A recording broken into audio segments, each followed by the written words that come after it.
70, 71, small block Chevy 350 crank install.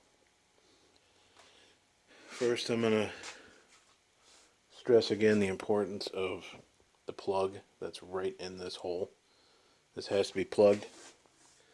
The same push-in freeze plug that's in the front of these blocks behind the timing gear, unless you thread it for screwing. Remain seal. I like to use a felt roll. I put a little bit of sealer on here. Just a little bit. Helps keep the seal from spinning. Never had one spin, but you never know. Just like everybody else, I stagger them, just so does everybody else. I already checked the diameter of the main saddles. I torqued these up, the caps, took all the measurements. Everything is good. Of course, this was already together and never run, so I like to just check the back, make sure it's written on here that it's the right size.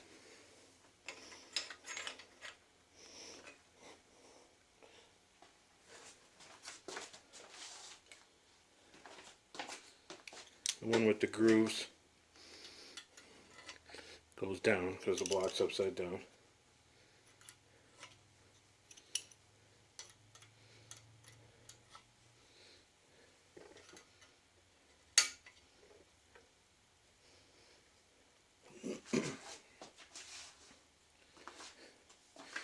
I like to put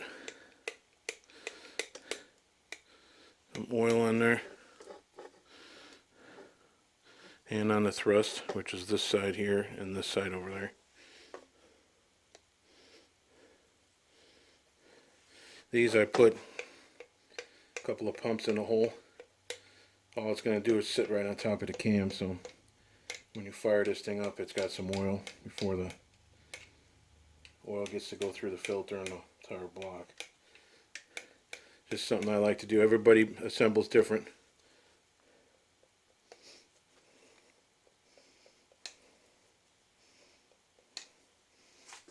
So you lube up all 5 of those. I already double checked this crank. Checked all the oil holes on the journals. Make sure there's nothing, no fuzz or dust or any debris or anything in there. I already did all that. And I'm putting a little bit of extra lube here. It's not going to hurt anything. And on the thrust surface, which on small blocks is the back, put a little on the seal. And then I also like to use a little bit of white. Since this engine's not going to get fired right away, I put a little grease on here too, so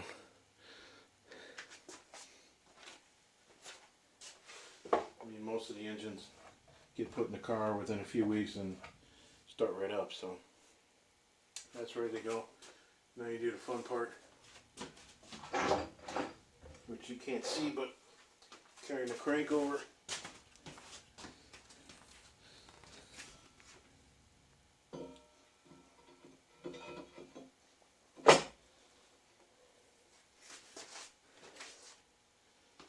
You don't want to spin it right now when it's in.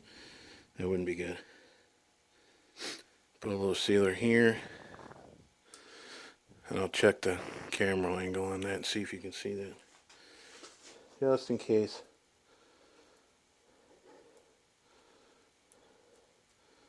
A little bit of seepage or something won't get past that cap.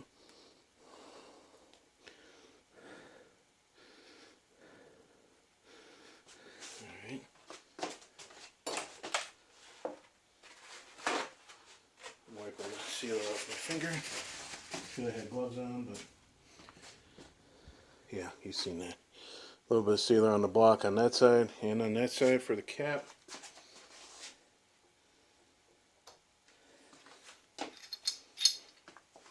My caps are already ready to go, cleaned, deburred. So now I'm going to install the bearing. I'm going to check the sides also. The one without the groove, the bottom ones had the groove. These do not.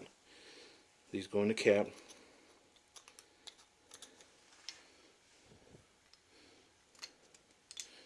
Sometimes it'd be easier to do it with the bolts out.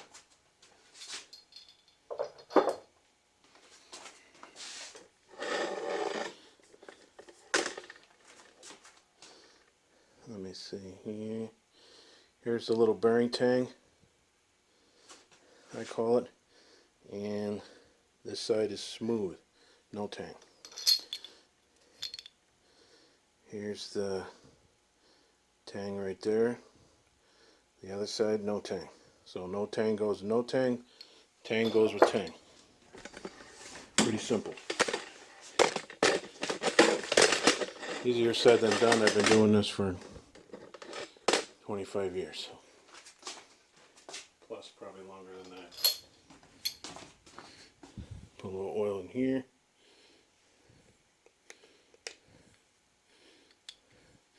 I also oil the journal up and the bolt hole. You can't see it on this one, but I'll show you when I get to number 3, 4, and 5. I just put the cap on, put the bolts finger tight.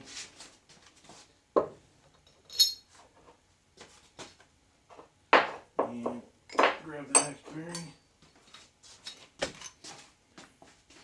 Put it in the same way. There's a tang. Tang in the cap. Try not to get your fingerprints on there. You want to keep it as clean as possible. But once the bearing's in there, you can always wipe it again. This one's not going in. Oh, there we go.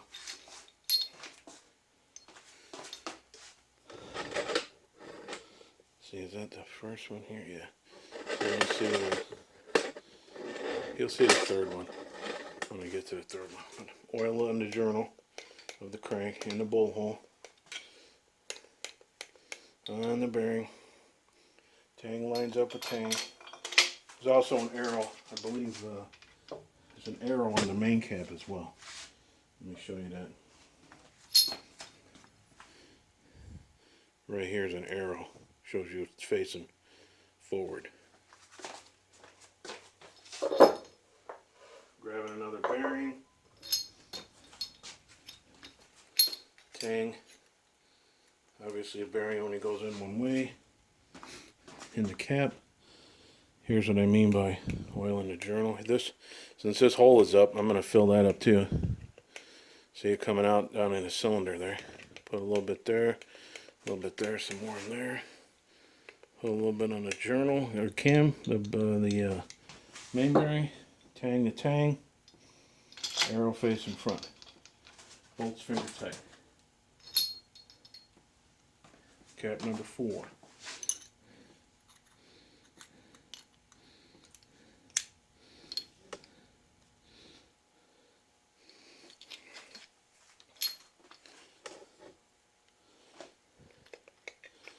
Oil that, bolt hole.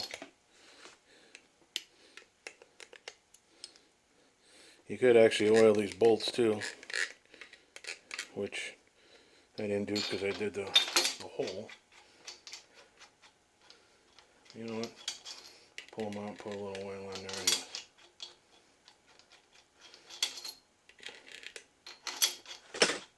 I'm a little tired right now. I've been on raccoon duty. It's getting cold here, so they like to go up on my roof and in my attic, so I'm pulling extra duty. Got a trap set on the roof. I will win the battle.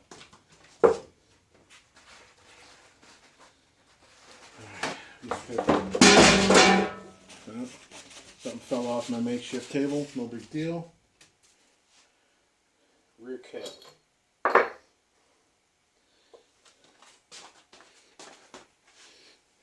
can put that right here. Yeah. Now this cap is going to go on that way, so I'm going to put a little bit of sealer on there.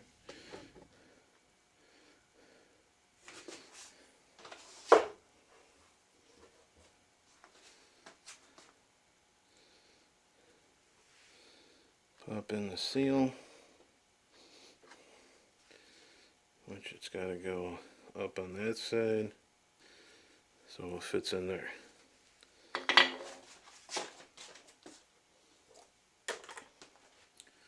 Put a little grease in there. Put a little bit of oil in there. Here's my other piece of bearing. Same thing, tang was on the tang side in the cap. And this is the thrust bearing. Same as the bottom half on a Chevy. So I'm going to give it a little bit of oil. There. And there. A little bit of the seal.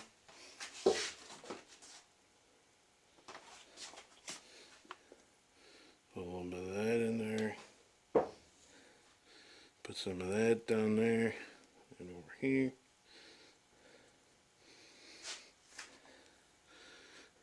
See, that's why the seal is staggered. This side is sticking up, so it's in on this side. So when I pop this on, I got my sealer here, bearing, see? Didn't do this. Still, oil holes. Thrust surface, front and back. Thought I heard something, I was all raccoon ready. But it's windy here, so I think we're good. Pop cap on. Should fit, no problemo.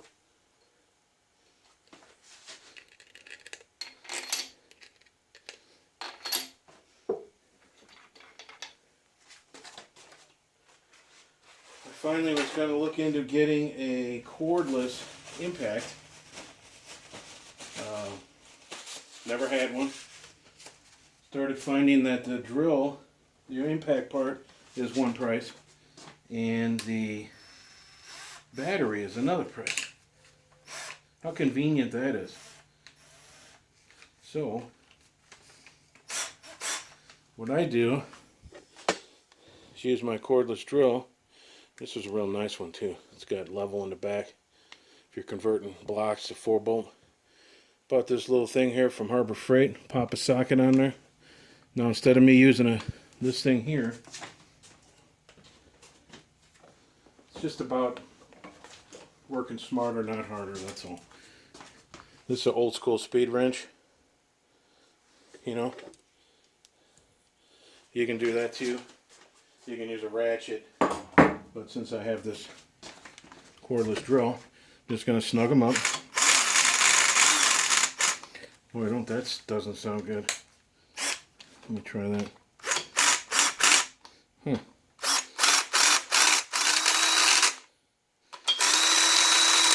You know what?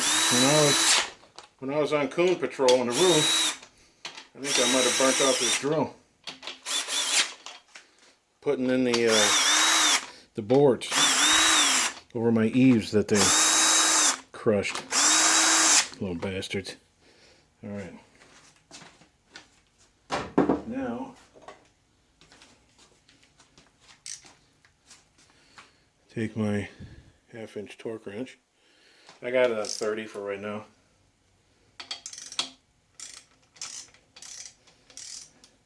I like to start in the middle, work my way out. No, 30 is not the torque for main caps on a small block, but that way I get them all snug. Because I gotta set the thrust, which everybody I'm sure has their own opinion on that too. So I'm gonna do 30 right now, and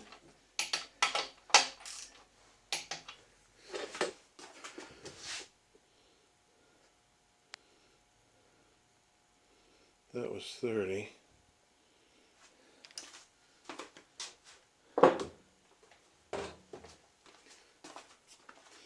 Set the thrust here.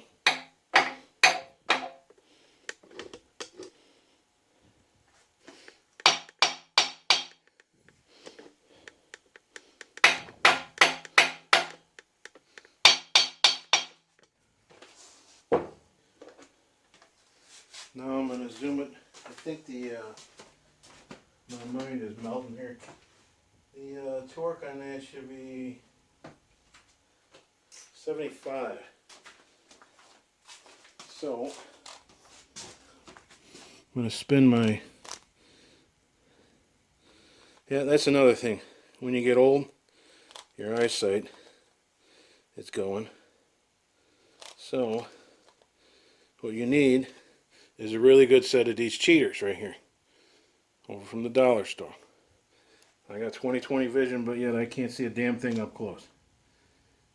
But the doctor assured me there's no problem. So I'm going to do 75. Starting in the center. Work my way out.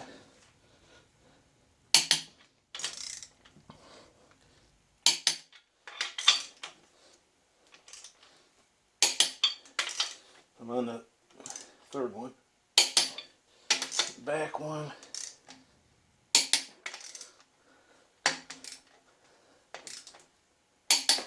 Front one's all I got left. I don't know if you can see that. Yeah. Let's see. Almost. Alright. And it should spin freely. Look at that. Like butter. Like butter. You don't want to spin it too much. Just a little bit. And next video, I will use this and check the end play of the thrust bearing. And that was the crank install on the 7071 350 built back in 90 or 91, and delivered it, set it up on his garage floor, and he never used it. So he tracked me down through fabulous social media, and that I'm not on yet, through somebody else that knew somebody else that knew somebody else that knew me. So that's this video here.